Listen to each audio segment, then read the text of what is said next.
Hi, I'm Rebecca with Innovative Bodywork. Today is the first of what will hopefully be many videos to help those who are stuck in the office get a little bit of relief with stretching, relaxation, and breathing techniques. It's so important to move around if you're stuck in a chair all day in front of your computer.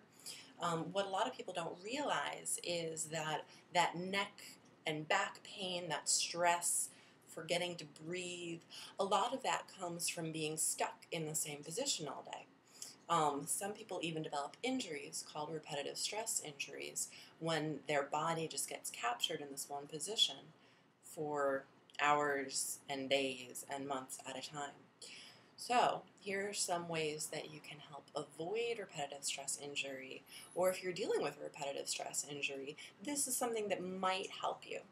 Now, none of my advice trumps a doctor's advice, a chiropractor's advice. This is purely anecdotal, and it's something that might help you out.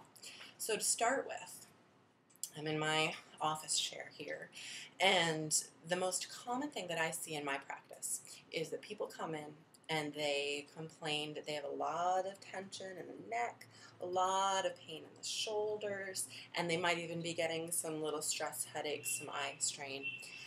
What they don't let me know right off the bat is, oh, and I've been in this position all day, typing. Being in this position, you'll notice my pecs get really squished down and compressed, but all my back muscles get stretched out. So the pain that I feel is from those stretched muscles in the back.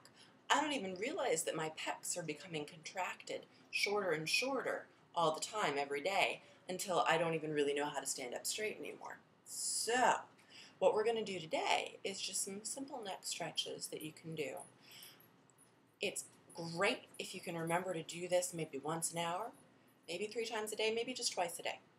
But just remembering to do it on a regular basis, keeping your body moving, is going to be the first step here. So we start off just sitting as upright as you can in your office chair or your chair at home, and just tilt your head down to the left-hand side. And you should already feel kind of a nice stretch on this side. But if you put your hand up on your head and just let the weight of your hand drag your head down a little bit, that'll really start to deepen that stretch. Now your arm that's hanging over here, you can kind of inch that down a little bit too. You don't want to overdo it. I'm not forcing anything with this hand. I'm not forcing anything with the stretch down on this hand. I'm just kind of letting gravity do its job here, and I'm getting a nice neck stretch. So I'm going to hold that for about 15 seconds, and I'm going to come back to center. And then I'm going to tilt my head over to the right side. And I'm going to try it again. So I start with just that nice, gentle stretch, just with the gravity of my own head. And then pick up my hand and let that stretch me a little further. And then with my free hand, I'm just going to inch that closer to the ground. Get a nice stretch on there. And again, you hold that about 15, maybe 30 seconds. Let it go, come back to center. Now just tipping my head forward. I'm just going to let my chin go towards my chest. And I'm just going to try to relax here and feel a nice, good stretch in the back of my spine. Now this is also a great opportunity to just check in with your facial muscles. Remind yourself that they're there, and after doing 8 hours of work, they're probably pretty tense. So you might want to just let your jaw drop, let your cheeks drop. You can even let your eyes kind of flutter and drop.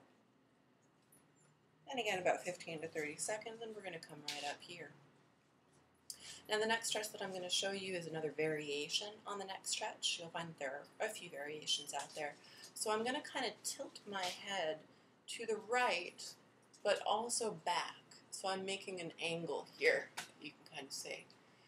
And I'm going to further this stretch by taking my right hand and bring it to my forehead and just deepening that stretch. So I'm getting a nice stretch on what we call the transverse plane. It's kind of a diagonal stretch through the muscles in my neck.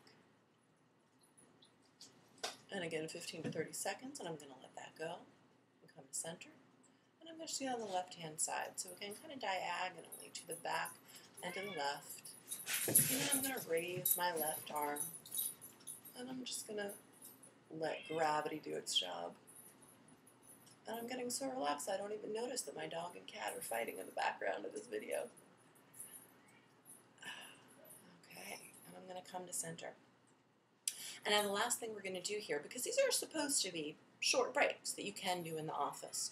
So we can get a lot crazier with more variations, but I'm just going to end it here by saying let's do a nice shoulder roll. So I bring my shoulder to my ears, and I bring it back, and this is a really important one because this is going to start stretching those contracted pec muscles. So I bring it back, and I just bring it down. I'll do it one more time. Bring your shoulders up to your ears. Roll them back, open up those pecs, and bring them down. And if you want to go deeper with that pec stretch, which is something that's a really good area to start getting blood flow into, it'll really help the pain in the back if it is a repetitive stress injury. So raising the shoulders, bring it back again, but actually extending the arms and letting yourself kind of dive forward here. So if you're looking at it from an angle, we're diving forward in the chair. And again, back to center. So those are stretches that certainly work in an office environment. Sure, your coworker might give you a little bit of a sideways glance, but it's not like you're dancing around. So give it a try. Hopefully it'll help you. I know it really helps me. And stay tuned for the next video.